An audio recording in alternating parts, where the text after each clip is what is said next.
The brand LOL Box sent me this musical boxing machine. I also have another one of their boxing machines, which I love. So I'm curious to see how this one is different. So let's open it up. So it comes with the boxing gloves, instructions, and the actual pad. This one is smaller than the other one I have. Charging cable. And then this is how you install it. So this is a pad that sticks to the back of the machine, and then the other side sticks to the wall. Or there's a Velcro way where you stick the Velcro on the back of the machine and the Velcro on the wall, and it sticks that way. So I haven't had a chance to really use the other one I have. That it sticks the same way to the wall. So my concern with both of the products is how it's installed, how sturdy that's going to be, especially with kids and stuff hitting it. So I'm curious to see how that works. I'm actually giving one of them to my son for Christmas and one to my brother for Christmas. So I haven't actually had a chance to actually try putting it up on the wall. The wall behind me is painted panel. I know if I stick this to that, it's going to peel the paint off. So it definitely couldn't go on that wall. A dry wall, it would probably be better on maybe a closet door. So I'm curious to see how that works. There is no real other way to come up with on your own to put this anywhere. So you kind of have to use what they give you when it comes to that. So let's plug it in.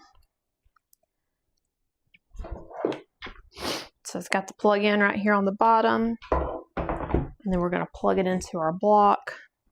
So it has the on-off mode, on-off button with mode, volume up, volume down. So we're going to hold that down to turn it on.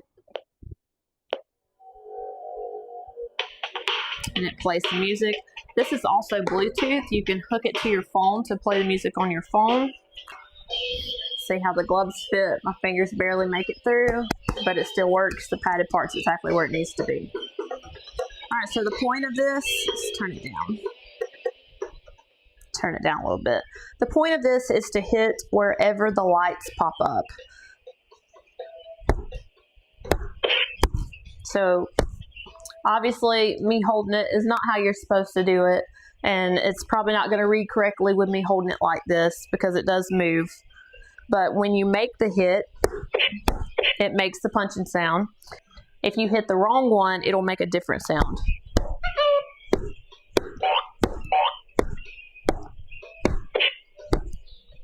Alright, so I've turned it off and on, and it still is reading the C54. Every time I make a hit, it goes up. I have not made 55 hits, so I'm curious as to why it's like that. Once you hit 100 hits, it will restart. At first, I thought the P1, P2 was like players, but that is actually different speed levels. So if you do 5, you see how fast it goes compared to 1. I still think my son's going to enjoy this, and it's going to be a great Christmas present. So I'm excited to see him use it.